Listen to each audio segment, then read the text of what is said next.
السلام علیکم ورحمۃ اللہ وبرکاتہ۔ دوستو، آج ہم ایک ایسی دعا لے کر آئے ہیں، ایک ایسی دعا کے بارے میں آپ سے بات کریں گے جو تقریباً ہر بچے کو یا کہہ لیں کہ ہر انسان کو اس کی ضرورت پڑتی ہے۔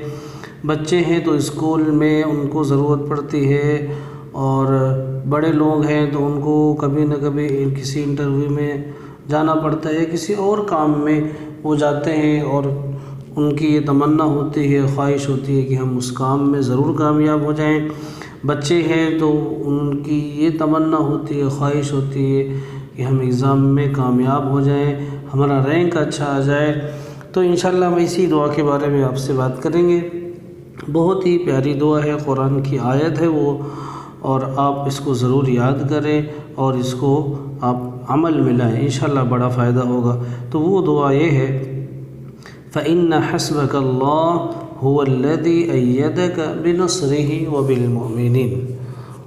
پھر سے ایک بار پڑھ رہے ہیں پوری دعا، فَإِنَّ حَسْبَكَ اللَّهُ هُوَ الَّذِي أَيَّدَكَ بِنَصْرِهِ وَبِالْمُؤْمِنِينَ۔ قرآن کی آیت ہے، سورہ انفال کی آیت نمبر 62 ہے۔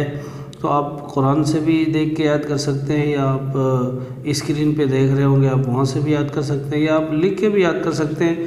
تو آپ ضرور جانے سے پہلے، انٹرویو میں یا ایگزام دینے سے پہلے آپ ضرور 7 مرتبہ اس کو پڑھ کر پھر جائیں، انشاءاللہ ضرور ضرور کامیاب ہوں گے، آپ کے نمبر اچھے آئیں گے، آپ کے رینک بھی اچھے آئیں گے انشاءاللہ۔ اور اس کے ساتھ اگر آپ کو آیت الکرسی بھی یاد ہے تو بہت اچھی بات ہے، آپ آیت الکرسی پڑھ کر سینے پہ دم کر لیں، انشاءاللہ کوشچن بھی بہت آسان ہو جائیں گے، سمجھ میں آئیں گے، اور انٹرویو کے جو کوشچن ہیں آپ کو ضرور انشاءاللہ سمجھ میں آئیں گے، اور آپ ضرور وہ حل کر پائیں گے۔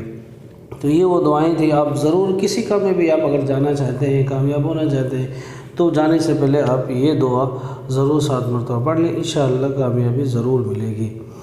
ویڈیو کو لائک اور شیئر ضرور کریں، اور ابھی تک چینل کو سبسکرائب نہیں کیا تو کر لیں۔